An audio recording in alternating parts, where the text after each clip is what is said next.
Hello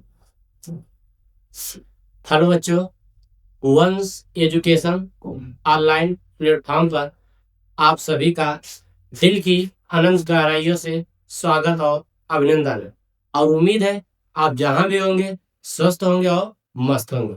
तो आइए, मैं आनंद राज भाई आप लोगों के सामने कक्षा 12 की हिंदी लेकर प्रस्तुत हुआ हूँ, जिसके अंतर्गत हम कक्षा समान हिंदी और साहित्यिक हिंदी, जो सामान्य वर्ग के विद्यार्थी है, जो जो सामान्य वर्ग के विद्यार्थी है, जो साहित्यिक वर्ग के विद्यार्थी, इन दोनों के लिए ये चीजें मैं लेकर आया हूँ। लेकिन ये जो सिलेबस आपके सामने पहले मैं प्रस्तुत कर रहा हूँ, इस सिलेबस के अंतर्गत मैं ये बताऊंगा आप लोगों की, क्योंकि इस टॉपिक से कितने नंबर का पूछा जाता है। देखिए बेटा, आप सभी लोग, जब तक आपके पास सिलेबस की जानकारी नहीं रहेगी और किस टॉपिक से कितने नंबर का पूछा जाता है, यदि ये जानकारी नहीं रहेगी, तब तक आपकी तैयारी सही तरीके से नहीं हो पाएगी। क्योंकि जब हम किसी युद्ध को लड़ने जाते हैं ना, जब हमारे पास हथियार भरपूर मात्रा में होते हैं, तभी हम युद्ध को जीत सकते हैं। तो ये जो आपका सिलेबस है, किस टॉपिक से कितने नंबर का पूछा जाता है, ये बहुत जरूरी है जानना। इसके बाद हम इसके बाद हम पद को लेकर चलेंगे, जिसके अंदर पहले चैप्टर को पढ़ेंगे। आइए देखते हैं हम सिलेबस के बारे में। देखिए, समान हिंदी कक्षा 12, ये जो सिलेबस आपको दिया जा रहा है, ये समान हिंदी वाले छात्रों या समान वर्ग के छात्रों के लिए है, जो यानी कि साइंस वर्ग पढ़ते हैं। जो कला वर्ग पढ़ते हैं उनके लिए सिलेबस ए भी रहेगा, लेकिन कुछ चीजें जो व्याकरण में होती है वह बढ़ जाती है। जो साइंस वर्ग के विद्यार्थी, उनके लिए पूरा सिलेबस है, और जो कला वर्ग के विद्यार्थी हैं, उनके लिए भी सिलेबस है। आइए देखते हैं। पहले हम बात करते हैं। देखिए, पहली चीज हमारे हिंदी गद्य का विकास के अंतर्गत क्या है? हिंदी गद्य का उद्भव एवं विकास शुक्ल युग, शुक्लोत्तर युग, क्या है ये? शुक्लोत्तर युग। ये करें शुक्लोत्तर युग।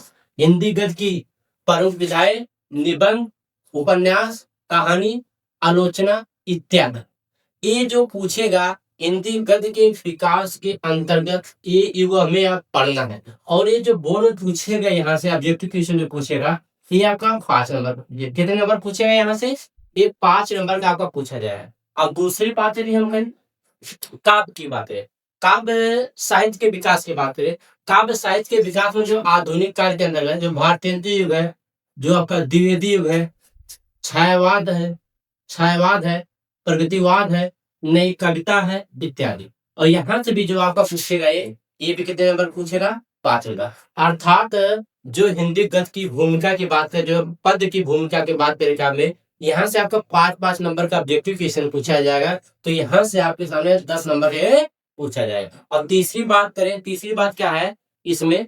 तीसरा जो उसमें जो प्रश्न पूछा जाएगा, तीसरी टॉपिक जो पूछी जाएगी आपकी, इसमें पूछा जाएगा पाठ्यक्रम में निर्धारित गद्यांशों पर, पाठ्यक्रम में निर्धारित गद्यांशों पर आधारित 5 प्रश्न।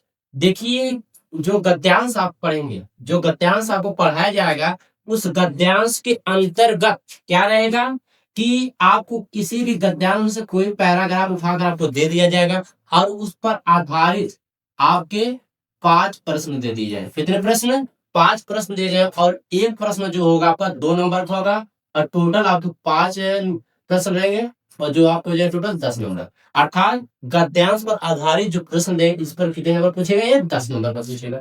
और उसी प्रकार पाठ्यक्रम में निर्धारित पद्यांशों पर आधारित प्रश्न, ये भी आपका कोई भी पद्यांश रहेगा, उसमें से कोई भी 2 पैराग्राफ देता है, उसमें से एक ही करना होता है। यहाँ पर भी आपके 5 प्रश्न रहेंगे, 5 प्रश्न रहेगा, और ये भी कितने नंबर का पूछेगा? एक प्रश्न 2 नंबर का, टोटल भी यहाँ से पूछा जाएगा कितने नंबर का? 10 नंबर का। देखिए, मैं लिखा है ऊपर खंड का जो बटा है, यहाँ से 50 नंबर का पूछा जाएगा। ठीक है। और अगली बात करते हैं, अगला प्रश्न जो आपको कहाँ से रहेगा? पाठ्यक्रम में निर्धारित लेखकों का साहित्यिक परिचय एवं कृतियां, यहाँ से जो पूछेगा ये आपका 5 नंबर। कितने नंबर का? 5 नंबर का। यानी कि इसमें कक्षा 12 में जो पूछता है आपको, मैं बता दें, साहित्यिक परिचय पूछता है। क्या पूछता है? साहित्यिक परिचय पूछता है, और उनकी कृतियां पूछता है। और जो शब्द सीमा रहती है ना, शब्द सीमा 80 शब्द लिखने के लिए कहता है, तो आप 80 शब्दों का ही चुनाव करेंगे, और 80 शब्दों का जो आप चुनाव करेंगे ना, वहां पर ऐसे शब्दों का चुनाव करिए जो एग्जामिनर की दृष्टि बढ़ते ही वो प्रशंसित हो जाए आपकी लिखावट को देखकर, हाँ ऐसे शब्दों का बच्चों ने चयन किया है, तो आइए हम उस चीज को स्वयं आपको लिख कर, आपका साहित्यिक परिचय जो होगा, जो जीवन परिचय होगा, जो रचनाएं, सब कुछ चीजें आपके सामने प्रस्तुत की जाएगी। तो आइए आगे देखते हैं हम। तो ये पद्यांश तक यहाँ से भी 5 प्रश्न पूछे जाएंगे जो आपके 10 नंबर, और ये जीवन परिचय की, साहित्यिक परिचय की बात करते हैं, मैंने कहा साहित्यिक परिचय भी यहाँ से कितने नंबर पूछा जाएगा, 5 नंबर का। और उसी प्रकार कवियों का जो साहित्यिक परिचय पूछा जाएगा, ये भी कितने नंबर का आपका, 5 नंबर का पूछा जाएगा। और उसके बाद क्या आता है, अगला प्रश्न जो आपका रहेगा, पाठ्यक्रम में निर्धारित कहानियों का सारांश एवं उद्देश्य पर आधारित प्रश्न, ये भी जो आपका रहेगा 5 नंबर का रहेगा। और जो कहानी है, जो कथा साहित्य जैसे पंचलाठी, लाठी बहादुर, ये सब जो कहानियां रहेगी, यहाँ से आपको कितने नंबर का पूछा जाएगा, 5 नंबर का। क्या पूछेगा, कहानी का सारांश पूछेगा, उद्देश्य पूछ देगा, या जो प्रमुख पात्र रहेंगे उनका चरित्र पूछ देगा, ये चीजें पूछी जाएंगी। और अगला जो प्रश्न आपका रहेगा इसमें, पाठ्यक्रम में निर्धारित खंड काव्य की कथा वस्तु एवं प्रमुख पात्रों का चरित्र, ये भी शब्द सीमा 80 रहेगी। यहाँ से भी आपका कितने नंबर पूछेगा, 5 नंबर का। जो खंड काव्य है, हमारा जो खंड काव्य है, श्रवण कुमार खंड काव्य है, इसमें 2 चीज पूछने की संभावना रहती है, 2 चीज ही पूछा जाता है। फिक्स यदि आप 2 चीज याद कर लेते हैं तो उसी में से आपको जो 5 नंबर है, फिक्स आपका 5 नंबर बन जाता। क्या 2 चीजें होती हैं, एक तो श्रवण कुमार का चरित्र, एक तो राजा दशरथ। बस या तो आप सर्ग को तैयार करिए, सर्ग अगर नहीं तैयार होते हैं तो आपको श्रवण कुमार का चरित्र और राजा दशरथ का चरित्र आपको बेहतरीन तरीके से सरल शब्दों में अच्छे अच्छे शब्दों का चुनाव करके आपको लिखना है, तो आपको 5 नंबर फिक्स है, ये बात याद रख लीजिएगा। ठीक है, आइए देखिए, ये जो 7 पुस्तक है, मैंने बताया कि आपको कितने कितने नंबर का, किस किस प्रश्न से, यानी किस टॉपिक से कितने कितने नंबर का पूछा जाए, और जो प्रश्न आएगा कौन सा प्रश्न कितने कितने नंबर का रहे। तो आइए आगे फिर देखते हैं। अब देखिए आ जाते हैं, पाठ्यक्रम में निर्धारित संस्कृत गद्य का संदर्भ सहित हिंदी में अनुवाद। आप देखिए, जो संस्कृत की यदि हम बात करें, तो ये संस्कृत होता है ना, संस्कृत की यदि हम बात करते हैं, देखिए ये हम संस्कृत की बात करते हैं, संस्कृत में जो गद्यांश रहता है, संस्कृत में जो गद्यांश रहता है, ये आपका 7 नंबर का पूछा जाता है। और जो पद्यांश होता है, अर्थात श्लोक, पद्यांश की हम श्लोक की बात करें, किसकी बात, श्लोक की बात करें, ये भी पूछा जाता है कितने नंबर का, 7 नंबर का। अर्थात ये दोनों मिलाकर आपको 14 नंबर का पूछा जाता है, संस्कृत से पूछा जाता है। और ये 14 नंबर फिक्स है, 1% गारंटी के साथ मैं कहता हूं कि आपको जो भी बताऊंगा अनिवार्य संस्कृत के अंतर्गत 14 नंबर आपको वहीं से देखने को मिलेगा बोर्ड परीक्षा में। तो आइए, ये आपको 14 नंबर का जो संस्कृत गद्यांश है और जो संस्कृत से लेके 7 नंबर का याद हो जाएगा, 14 नंबर पूछा जाएगा। अब उसके बाद क्या आता है, लोकोक्तियां एवं मुहावरे। ये देखिए यहाँ पर लोकोक्तियां रहेगा और क्या रहेगा, मुहावरे। ये मिस प्रिंटिंग है। ये लोकोक्तियां एवं मुहावरों का अर्थ एवं वाक्य में प्रयोग, ये आपका जो पूछेगा 2 नंबर, कितने नंबर का, 2 नंबर का ये पूछेगा। ये आपका जो पूछेगा 2 नंबर का। और लोकोक्तियां एवं मुहावरों का अर्थ एवं वाक्य में प्रयोग, ये आपका जो पूछेगा ना बेटा, ये आपका पूछेगा 2 नंबर। और उसके बाद इसमें क्या है, अपठित गद्यांश। अपठित गद्यांश जो आपका है, अपठित गद्यांश या पद्यांश की बात, किसकी बात, या आपको अपठित गद्यांश रहेगा, क्या रहेगा, अपठित गद्यांश, या क्या किसकी बात करेंगे, या पद्यांश की बात करेंगे। ये आपका पूछेगा 5 नंबर, कितने नंबर का पूछेगा, ये आपका पूछेगा 5 नंबर का पूछेगा। अब उसके बाद देखते हैं फिर क्या, शब्दों में सूक्ष्म अंतर लिखिए, ये भी आपका 2 नंबर पूछेगा। अनेकार्थी शब्द, ये भी आपका 2 नंबर का। खाली शब्दों के लिए एक शब्द या वाक्यांश,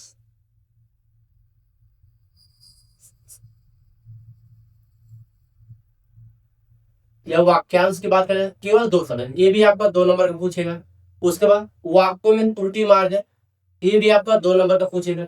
फिर उसके बाद आपका आ जाता है काव्य सौंदर्य के साथ, जिसके अंतर्गत रस है, ठीक, और रस के अंतर्गत आपको क्या पढ़ना है, तरु रस, हास रस, वीर रस एवं शांत रस के लक्षण एवं उदाहरण, इनमें से कोई एक प्रश्न आपका रहेगा 2 नंबर का।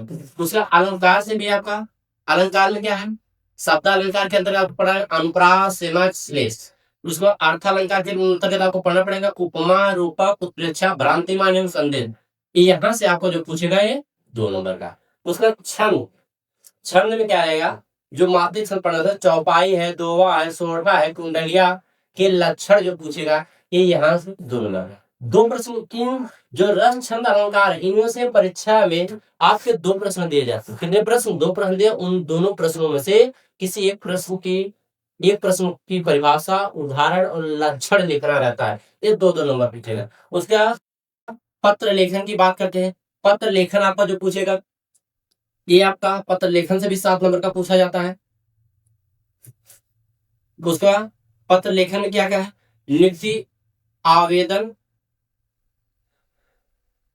पत्र, बैंक से किसी व्यवसाय के ऋण प्राप्त करने के लिए, अपने नगर या गांव की सफाई हेतु संबंधी अधिकारी को प्रार्थना पत्र। ये देखिए जो 3 टॉपिक है, कितने टॉपिक, ये 3 टॉपिक जो है, इन तीनों टॉपिकों में से कोई 2 टॉपिक आपके परीक्षा में दी जाएगी और इन्हीं दोनों टॉपिकों से आपके क्या प्रश्न पूछे जाएंगे। ये बात याद रख लीजिए कि 3 टॉपिक आप तैयार कर लेंगे तो बेहतरीन तरीके से आपको ये जो नंबर, जितने नंबर के पूछा पत्र लेकर आपको गुण से देखने को आपको मिल जाएगा। ये बात याद रख लीजिएगा, ठीक है। और उसके बाद हम देखते हैं निबंध की बात करते हैं, जो सबसे ज्यादा 9 नंबर का पूछा जाता है निबंध। जिसके बाद निबंध की, निबंध में क्या क्या है, विज्ञान है, वाणिज्य है, शिक्षा है, कृषि है, सामाजिक और राजनीतिक चेतना है, यातायात के नियम है, ये सभी चीजें हो।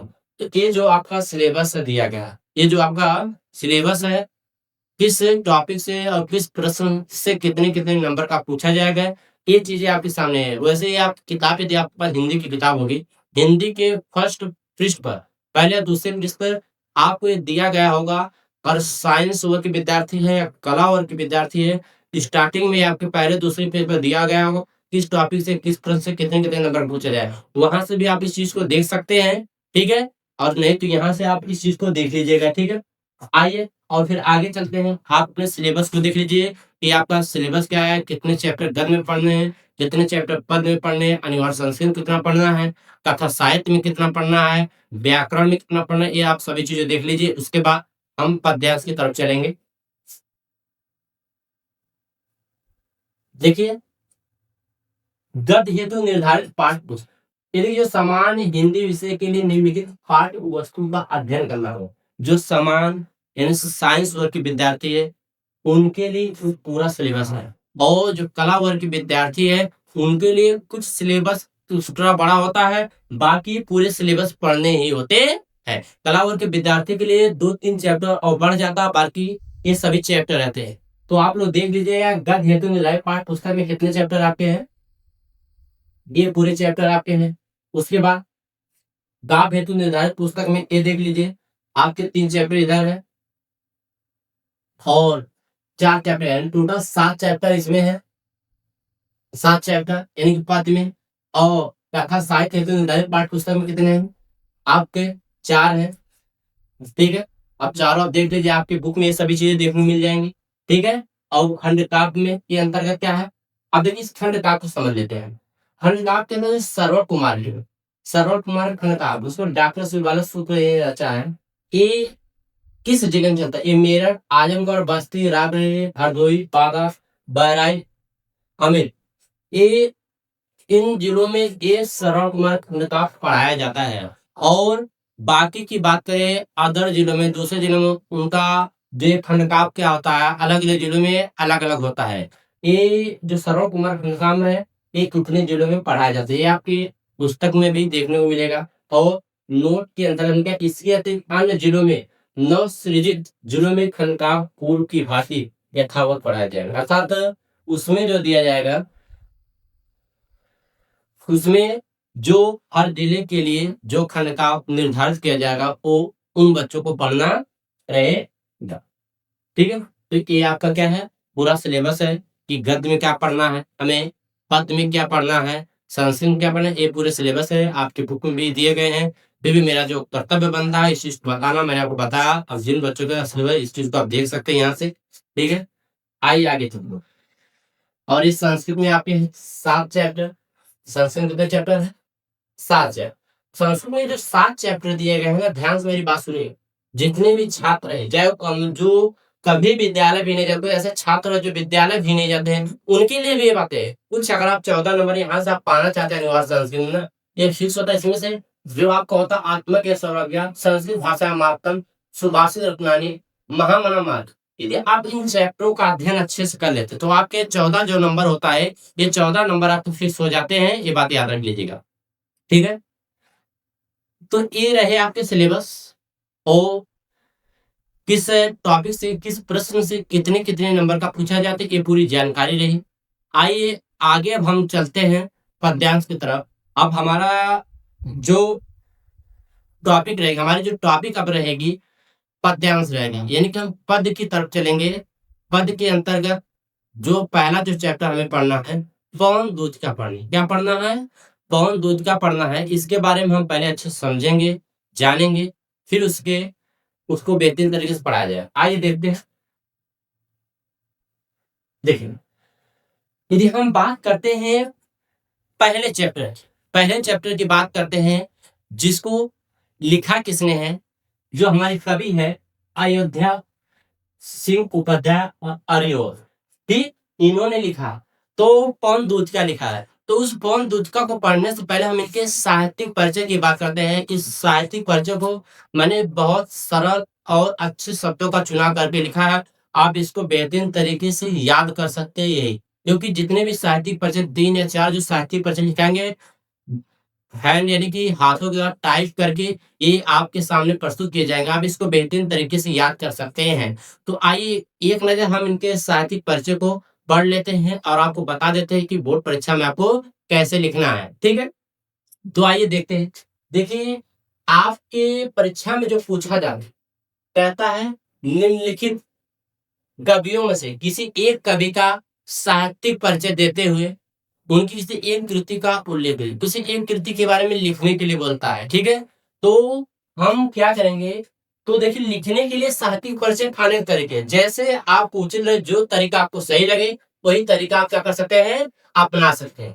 देखिए, हमने क्या किया, जीवन परिचय और साहित्यिक परिचय, साहित्यिक उपलब्धियां, एक ही में डाल दिया। यदि आप अलग तरीके से लिखना चाहते हैं तो आप क्या कर सकते हैं, जीवन परिचय संक्षेप में लिखेंगे, उसके बाद साहित्यिक परिचय इस तरह लिखेंगे, बेस्ट रहेगा। ये बात याद रखिएगा, बहुत बेहतर रहेगा। तो देखिए, यदि हम इसको एक बार पढ़ देते हैं, सुनिए। द्विवेदी के प्रतिनिधि कवि, जो कि कहते हैं स्टार्ट, जो आपका प्रारंभ जो होना चाहिए बहुत बेहतरीन शब्दों के साथ होना चाहिए। तो देखिए, कहते हैं द्विवेदी के प्रतिनिधि कवि और लेखक। ये देखिए, गद्य में भी रचना कर चुके हैं, पद्य में भी। द्विवेदी के प्रतिनिधि कवि और लेखक अयोध्या सिंह उपाध्याय। हरिओध का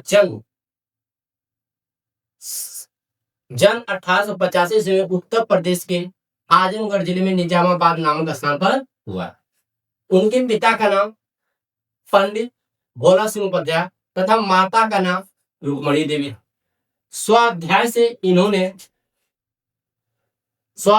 इन्होंने हिंदी, संस्कृत, फारसी भाषा का अच्छा ज्ञान प्राप्त किया। वकालत की शिक्षा पूर्व से इन्होंने लगभग 20 वर्षों तक कानूनगो के पद पर कार्य किया, किंतु इनके जीवन का ध्येय अध्यापन। उनके जीवन का जो ध्येय कारण होता उद्देश्य, इनके जीवन का जो उद्देश्य था क्या था, अध्यापन था। इसलिए इन्होंने काशी हिंदू विश्वविद्यालय में अवैतनिक रूप से अध्यापन कार्य किया था, बिना वेतन के। अवैतनिक का बिना वेतन के अध्यापन का कार्य। यहाँ से अवकाश छुट्टी लेने के बाद, यहाँ से अवकाश ग्रहण करने के बाद आजमगढ़ में रचना कार्य में जुड़े रहे। इनकी रचना, ये जो प्री प्रवास है, इनकी रचना जो प्री प्रवास पर यानी हिंदी के सर्वोत्तम पुरस्कार मंगला प्रसाद पारितोषिक से सम्मानित किया गया, ठीक किया गया। वर्ष 1947 में द्विवेदी के, ये देखिए द्विवेदी के कवि है। वर्ष 1947 में द्विवेदी के इस महान कवि की मृत्यु हुई। 1947 द्विवेदी की इस महान कवि क्या हो गई, मृत्यु की। ये देखिए, जीवन परिचय एवं साहित्यिक उपलब्धियां, ये क्या है, जीवन परिचय एवं साहित्यिक उपलब्धियां है।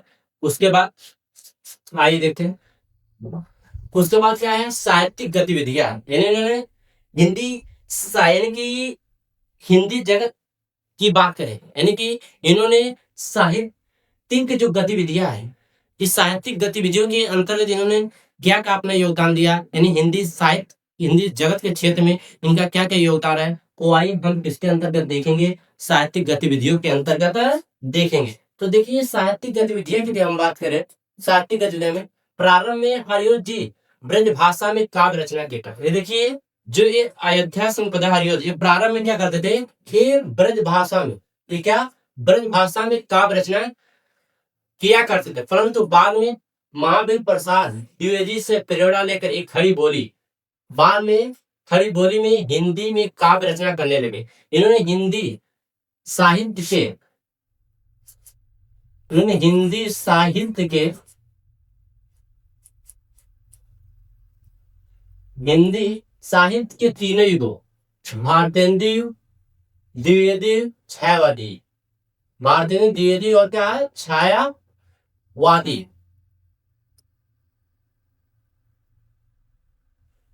भारतेंदु युग, द्विवेदी युग,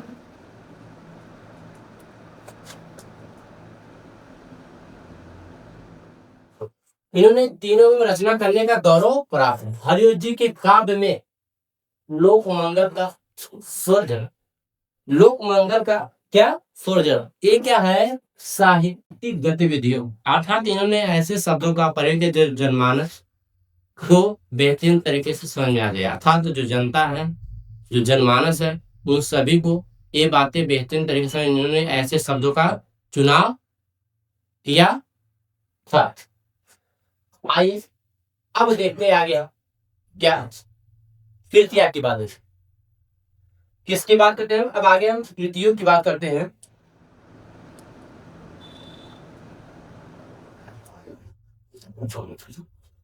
आएगा पूरी कृतियां कौन कौन सी है, कैकू पूछता है आपका,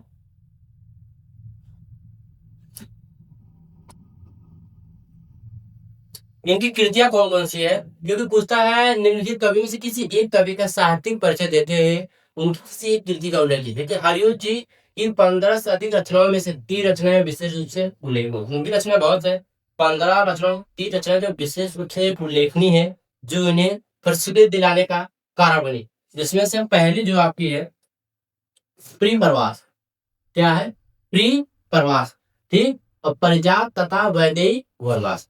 अब देखिए जो प्रिय प्रवास के बारे में हम थोड़ा पढ़ लेते हैं, क्योंकि इसी प्रिय प्रवास के बारे में हमें जानकारी प्राप्त करनी है। जो प्रिय प्रवास है खड़ी बोली में लिखा गया पहला महाकाव्य, एक खड़ी बोली में लिखा गया पहला महाकाव्य की बात जान लीजिए। जो परिजात है स्फुट गीतों का संकलन है, वैदेही जो वनवास है इसमें राम के राज्याभिषेक के बाद सीता के वनवास की करुण कथा का वर्णन, जब राम का राज्याभिषेक हो जाता है और फिर सीता के वनवास की जब बात की जाए तो सीता के करुण मतलब उनके दुख की कथा का वर्णन किया गया है।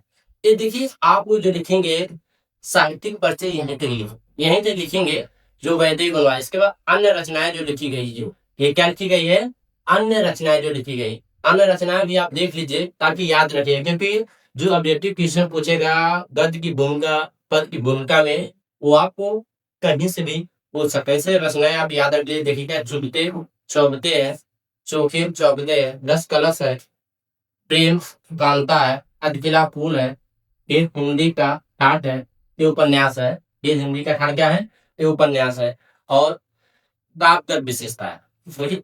और इनकी क्या है काव्य विशेषता है कि देखिए रुक्मणी प्रणय प्रथम विजय ये नाटक है, पद्य प्रसुम ग्राम गीत कल्पतान, ये सब इनकी क्या रचनाएं हैं, अलग अलग विधाओं में लिखी गई है। और इनकी काव्य विशेषताएं क्या है, काव्य विशेषता के अंतर्गत उनका वर्ड विषय क्या है, इनका जो वर्ड विषय, पहली बात काव्य विषय में पहली क्या चीज है वर्ड विषय, यानी किस विषय का इन्होंने चुना किया है।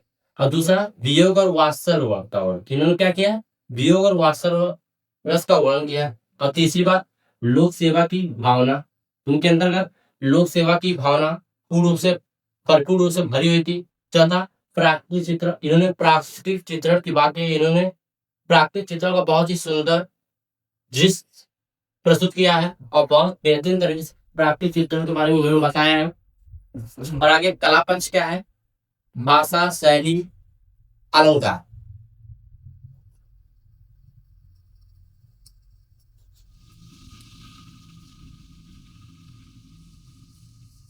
भाषा शैली और आप क्या अलंकार,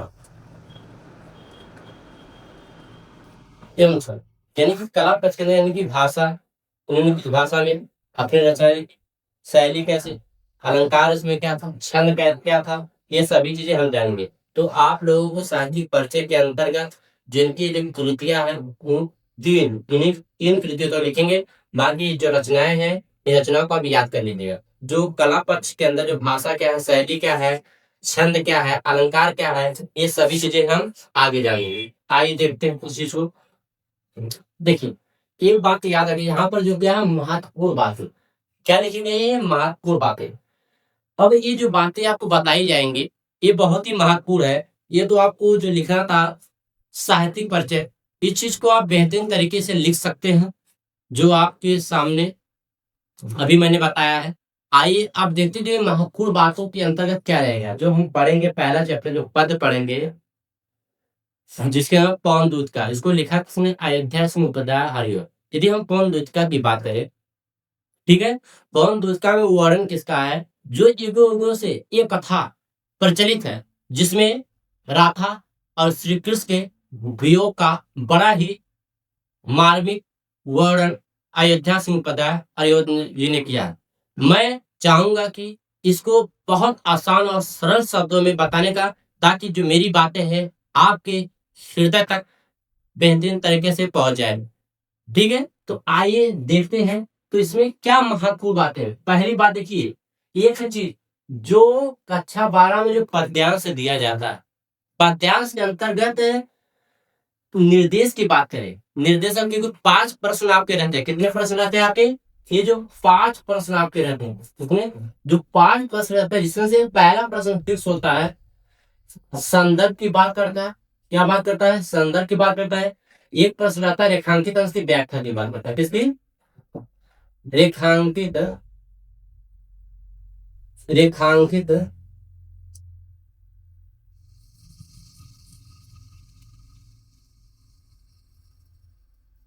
रेखांकित अंश की व्याख्या की बात है।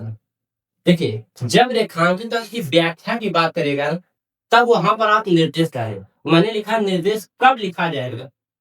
जब बात करूँ हम, पहला प्रश्न जो आपका संदर्भ रहेगा जो 2 नंबर का रहेगा, तो उसके बाद एक प्रश्न आपका अवश्य रहता है रेखांकित अंश की व्याख्या। रेखांकित अंश की व्याख्या कोई भी पद्यांश आपको दे दिया इसके नीचे से अंडरलाइन कर दिया जाएगा। ठीक, कहेंगे रेखांकित अंश की व्याख्या करते दिन आपको क्या करना रहेगा? तो स्टार्टिंग के 2 शब्द और अंतिम बीच में डॉट डॉट और अंतिम के 2 शब्द ऐसे करें। यहाँ पर कुछ शब्द ले देंगे और बीच में डॉट, अंतिम के 2 शब्द ले देंगे, उसी को कहते हैं निर्देश कहते हैं। क्या निर्देश? इससे एग्जामिनर को ये पता चल जाएगा कि रेखांकित अंश की जो व्याख्या कहां से कहां तक करनी है। वो आप अच्छे से लिखेंगे तो वो आपका एक अलग प्रभाव डालेगा। और उसके बाद क्या है? संदर्भ। जो ये संदर्भ लिखा गया है, जो ये संदर्भ लिखा गया है ना, ये मान के चलिए संदर्भ आपके 2 नंबर फिक्स है, क्योंकि संदर्भ आपको एक ही याद रखना। क्या? संदर्भ आपको एक ही याद करना है। तो संदर्भ आपका बहुत बेहतरीन और सबसे सटीक होना चाहिए, ताकि 2 नंबर कहीं से कटने की गुंजाइश ना रहे। तो देखिए, संदर्भ मैं आप लोगों के सामने प्रस्तुत करा। इसमें क्या? प्रस्तुत पद्यांश हमारी हिंदी पाठ्य पुस्तक में संकलित अयोध्या सिंह उपाध्याय हरिओं द्वारा रचित पवन ज्योतिका। ये देखिए, पवन दूत का शीर्षक कविता से उद्धृत है, जो खड़ी बोले कि प्रथम महाकाव्य प्रेम प्रवास के 17 सर्गों में से 6वें सर्ग से लिया है।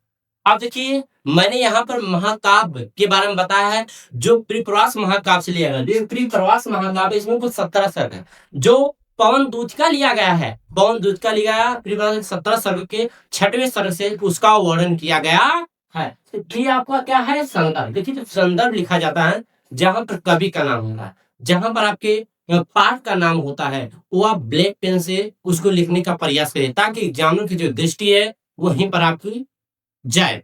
तो ये आपका क्या था? संदर्भ था। ये आपका क्या था? संदर्भ था।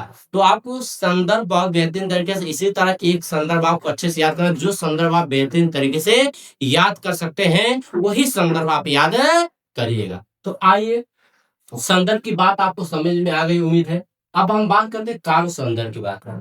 काव्य संदर्भ, एक प्रश्न जो पूछा है, 2 प्रश्न लीजिए आप हो जाते हैं, एक संदर्भ एक रेखांकन की व्याख्या, और एक प्रश्न क्या पूछा? काव्य सौंदर्य के अंतर्गत पूछता है जो 2 नंबर का। यानी कि 3 प्रश्न तो आपके फिक्स हो जाते हैं पद्यांश में जो पूछा जाता है। जो 6 नंबर का पेज फिक्स कर दो प्रश्न होते हैं वो उसी पैराग्राफ में से कुछ भी बनाकर पूछ सकता है। ठीक है, तो काव्य संदर्भ के अंतर्गत मैं बता देना चाहता हूँ जो रस इसमें रहेगा जो हम पढ़ेंगे पवन दुख का, ये वियोग श्रृंगार रहेगा। जो भाषा आपकी रहेगी क्या रहेगी, खड़ी बोली रहेगी। जो शैली आपकी रहेगी प्रबंध शैली रहेगी। जो छंद आपका रहेगा मंदाक्रांता छंद रहेगा। जो गुण आपका रहेगा प्रसाद। जहां पर श्रृंगार रस की बात करें वहां पर गुण प्रसाद होता है। गुण कैसे लिखा जाता है, वो रस के अनुसार गुण को लिखा जाता है। अलंकार आपका क्या रहेगा, अलंकार हर पंक्ति में बदलता रहेगा। अनुप्रास हो सकता है, यमक हो सकता है, रूपक हो सकता है, उत्प्रेक्षा हो सकता है। अलंकार आपको पकड़ना पड़ेगा। तो ये जो रस एक फिक्स रहेगा, भाषा आपकी फिक्स रहेगी, शैली आपकी वही रहेगी, छंद आपका वही रहेगा, गुण रस के अनुसार बदलता रहेगा। ये काव्य सौंदर्य के अंतर्गत है। ये जो महत्वपूर्ण बातें हैं ये आप याद रखिए। परीक्षा में जब आपके सामने जो 5 प्रश्न आएंगे वो बहुत ही काव्य संदर्भ और निर्देश की जो मैंने बात बताई और एक काव्य सौंदर्य की बात बताई। तो ये था साहित्यिक परिचय और ये जो महत्वपूर्ण बातें जो मैंने बताई है आपको कैसे कैसे लिखा होना चाहिए, कैसे कैसे आप लिखेंगे। तो अब हम आगे सीधे पद्यांश की तरफ चलते हैं। अब देखिए पवन दूत, जैसा कि आपको विदित जो आज आपका शीर्षक है पवन दूत का पद्यांश का साइंस वर्ग के विद्यार्थियों के लिए ये पहला चैप्टर है और कला वर्ग के विद्यार्थियों के लिए भी ये है। ये दोनों वर्ग के विद्यार्थियों को पढ़ना है पवन दूत का। क्या, पवन दूत का, यानी जैसा कि आपको नाम से विदित है, नाम से आपको ज्ञात है कि पवन, पवन मतलब हवा। यदि हम पवन की बात करें, पवन स्त्रीलिंग भी है और पुल्लिंग है। कहते हैं पवन चल रही है, पवन चल रहा है। तो यहाँ पर जो पवन है ये स्त्रीलिंग भी है और क्या है, पुल्लिंग भी। ठीक है, पवन मतलब यहाँ पर हवा की बात कर, दूत का मतलब पोस्टमैन, डाकिये की बात। यहाँ पर पवन क्या है, पोस्टमैन का काम कर रहा है, डाकिये का काम कर रहा है। किसके लिए कर रहा है, राधा के लिए कर रहा है। क्यों राधा के लिए कर रहा है, क्योंकि जब श्री कृष्ण राधा को छोड़कर चले जाते हैं, तो जब श्री कृष्ण राधा को छोड़कर चले जाते हैं, राधा क्या होती है, श्री कृष्ण के वियोग में बहुत दुखी होती। श्री कृष्ण के वियोग में क्या होती है, बहुत दुखी होती हैं। उस समय जब श्री कृष्ण के वियोग में बहुत दुखी होती है, कभी बताता है कि राधा श्री कृष्ण के वियोग में किस प्रकार दुखी है, पहली पंक्ति में कभी बताता है। उसके बाद उसी समय पवन का क्या होता है, आगमन होता है। तब पवन से दुखी होकर राधा अपने दुखों को व्यक्त करती हैं, कहते हैं कि मेरा ये जो कष्ट है, मेरे जो दुख है, तू जाकर मेरे प्रीतम, मेरे प्रियतमा अर्थात मेरे जो प्रिय श्री कृष्ण है उनके यहाँ ये मेरा संदेशा तू पहुंचा दे। तो देखिए हमको ये क्या है, पद्यांशों का संदर्भ सहित हिंदी में व्याख्या जो आपको पूछा जाए, पर हम यहाँ पढ़ेंगे तो पद्यांश उसका संदर्भ और हिंदी में इसकी व्याख्या को बेहतरीन तरीके से एक एक शब्दों को तोड़कर पढ़ेंगे और उम्मीद है आप सभी लोगों को बातें समझ में आएंगे। तो जैसा कि आप लोग इस चीज को समझ गए हैं कि ये जो पूरी कथा इसमें 3 पात्र हैं। इसमें कितने पात्र हैं ये बात याद रख लीजिएगा, 3 पात्र हैं। पहला जो आपकी राधा है, ठीक, दूसरे की बात करते हैं श्री कृष्ण है, तीसरे की बात करते हैं तीसरे जो पवन। ये 3 पात्र है। जैसा कि युगो युगांतरों से ये कथा चलती है राधा श्री कृष्ण के प्रेम और ये जो मोहब्बत है, ये जो बातें हैं जो आप और हमारे सभी के दिलों को छू जाती है। आइए उसी लय उसी सुर ताल में हम इसको बेहतरीन तरीके से पढ़कर इसके अर्थ बताते हैं। देखिए ये पहली जो पंक्ति है, पहली पंक्ति में ये कवि क्या बताना चाहते हो और इसका प्रसंग क्या है। इसका प्रसंग की यदि हम बात करते हैं, जब श्री कृष्ण राधा को छोड़ चले जाते हैं, राधा श्री कृष्ण के वियोग में दुखी उदास होकर एकांत में बैठी होती है। उसी का वर्णन करते हुए जो कवि कहते हैं, क्या कहते हैं, कहते हैं बैठी खिन्ना एक दिवस वेगे में थी अकेली, आके आंसू दृग युगल में थे धरा को भिगोते, आई धीरे इस सदन में पुष्प सदगंध को ले, प्रातः वाली सुपवन इसी काल वातायनों से। तो ये देखिए, इसी को हम पूरे सुर लय ताल के अंतर्गत पढ़ेंगे, ताकि मेरी जो बातें हैं आपके दिल को छू जाए। देखिए, तो ये जो हमारे कवि है कहते हैं, जो राधा रानी होती है, ये श्री कृष्ण के वियोग में उदास होकर बैठी होती है। एक कवि कहते हैं, क्या कहते हैं बैठी खिन्ना। खिन्ना जो शब्द होता है ये उदास होता है। क्या होता है? उदास कह सकते हैं या दुखी कह सकते हैं। एक मतलब होता है एक मतलब होता है एक। दिवस मतलब होता है दिन की बात है। दिवस की बात क्या है? दिन। गे का अर्थ होता है घर। गे का अर्थ क्या होता है? घर। मैं थी अकेली का अर्थ होता है अकेली। कभी कह रहे हैं एक दिन, कभी कह बैठी मतलब बैठी हुई थी, कभी कह एक दिन राधा रानी उदास होकर अकेले अपने घर में बैठी। उन्होंने क्या कहा? बैठी खिलना एक दिवस वे गे में थी अकेली। लेकिन कभी कह रहे कि एक दिन राधा रानी उदास दुखी होकर अकेले अपने घर में बैठे। और आगे आंसू दृढ़ युगल में थे धरा कवि लिखते। दृढ़ मतलब होता है नेत्र। दृढ़ का अर्थ क्या होता है? नेत्र होता है। दृढ़ का अर्थ होता है क्या? नेत्र। दृढ़ का अर्थ होता है नेत्र होता है। क्या दृढ़ लिखा गया है? दृढ़। दृढ़ का अर्थ क्या होता है? नेत्र होता है। क्या होता है? नेत्र। और जो युगल है, युगल युगल का अर्थ होता है दोनों। दृढ़ का अर्थ होता है नेत्र, और युगल का दृढ़ का अर्थ युगल मतलब होता है दोनों। और उसी समय जब राधा रानी उदास अकेली अपने घर बैठे, तो उसी समय उनके दोनों नेत्रों से आंसू आकर धरा को भिगोते। धरा मतलब भूमि, भूमि को भिगो रहे थे। और उनके दोनों नेत्रों से आंसू आकर के भूमि को भिगो रहे। आई धीरे इस सदन में पुष्प सदगंध खोले। आई धीरे इस सदन में पुष्प सदगंध खोले। उसी समय धीरे से पुष्पों की सुगंध को लेकर प्रातः वाली सुंदर हवा उसी समय वातावरण खिड़कियों से झड़कों से राधा रानी के कमरे में प्रवेश करती है। इसके इन दोनों लाइनों की अर्थ को हम कहां से लेंगे? आइए देखते हैं। उनका आई धीरे इस सदन में पुष्प सदगंध को ले प्रातः वाली सुगंध इसी काल वातायनों से। इस सदन मतलब घर की बात है। पुष्प सदगंध उसकी सुगंध को लेकर के प्रातः वाली प्रातःकालीन सुपर्ण, सु मतलब सुंदर, पवन मतलब सुंदर हवा। इसी क्षण, काल का अर्थ होता है क्षण की बात कर रहे हैं, समय की बात कर रहे हैं। वातायनों कौन सा? खिड़कियों या झरोकों या रोशनदानों से। क्या?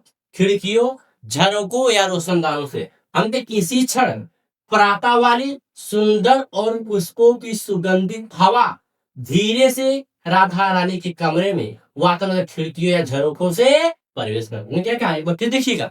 उनका इसी क्षण प्रातःकालीन पुष्पों की सुगंधित और सुंदर वातावरण खिड़कियों या रोशनदानों से होते हुए धीरे से राधा रानी के कमरे में प्रवेश करती है। ये पहला पद्यांश। पहले पद्यांश क्या है? व्याख्या है। तो उम्मीद करता हूँ पहले पद्यांश की व्याख्या आपको समझ में आ गई होगी। एक बार केवल आप अर्थ देख लीजिएगा और प्रत्येक शब्दों के अर्थ आपको समझ आएगा। हमने कहा कभी कह रहे एक दिन राधा रानी उदास अकेले अपने घर में बैठी हुई थी और उनके दोनों नेत्रों से आंसू आकर के भूमि को भिगो रहे। इसी क्षण प्रातःकालीन सुंदर और पुष्पों की सुगंधित हवा खिड़कियों से होते हुए धीरे से राधा रानी के कमरे में प्रवेश करती है। ये पहली पंक्ति का अर्थ आप लोगों के सामने है। अब इसमें आप जो काव्य सौंदर्य पूछा जाता है, इसमें आप इस चीज को हम लास्ट में बताया, आप इस चीज को ढूंढ सकते हैं। जब हम व्याकरण पढ़ाते हैं आपको आसानी तरीके समझ में आ जाएगा।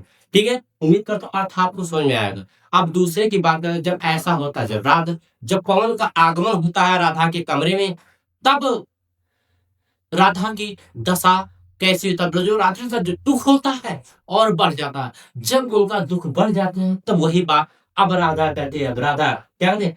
आगे क्या कहा गया राधा का? जब राधा का दुख बढ़ता, कहते हैं संतापों को विपुल बढ़ता देख के दुखिता हो, धीरे बोली साधु खुश से श्रीमती राधिकायो।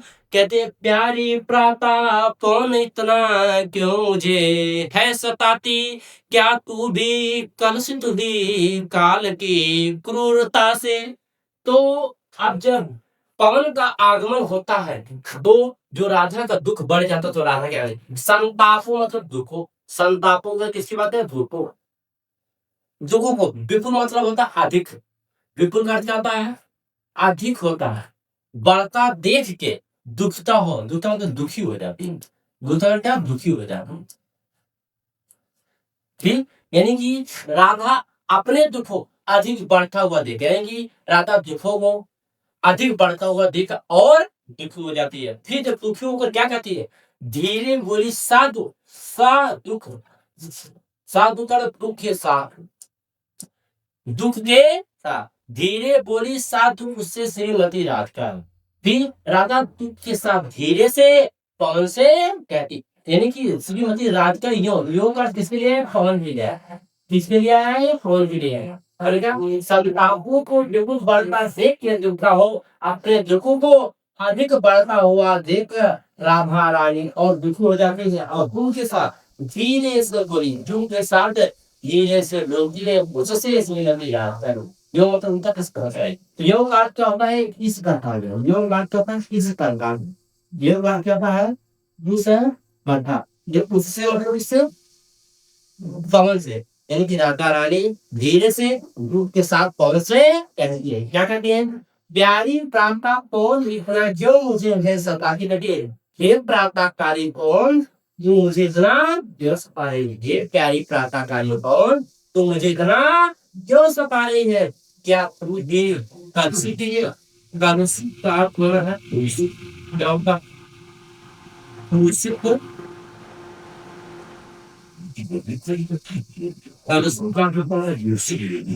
भाई काल का तो समय, काल का होता है समय, क्रोधा का होता है क्रोधा, क्रोधा का होता है क्या वो दिन कल से, क्या तू भी दूषित हो गई, समय का होता है, क्या तू भी समय की कठोरता से दूषित हो गई, कहते हैं क्या तुम भी कलुषित, वही काल की क्रूरता से, क्या तू भी समय की कठोरता से दूषित हो, फिर दूसरे पैराग्राफ का ये बात इस को और देख भी देगा, इसमें राधा यानी कि दुखों को राधा रानी अपने दुखों को अधिक बढ़ता हुआ देकर दुख के साथ, यानी कि दुख के साथ धीरे से राधा पवन से कहती प्यारी राधा पवन सिद्ध तू मुझे क्यों सता, क्या तू भी समय की कठोरता से दूषित हो गई, ये दूसरे पैराग्राफ का क्या है, ये दूसरे पैराग्राफ का आपका अर्थ हो, तो उम्मीद करता हूँ ये दोनों पैराग्राफ के अर्थ आपको बेहतरीन तरीके से समझ में आ गए। आइए ये लास्ट पैराग्राफ हमारा है, इस लास्ट पैराग्राफ को हम बेहतरीन तरीके से देखते हैं। अब इस लास्ट पैराग्राफ में इसकी बातें गई, राधा क्या कहती है देखिए,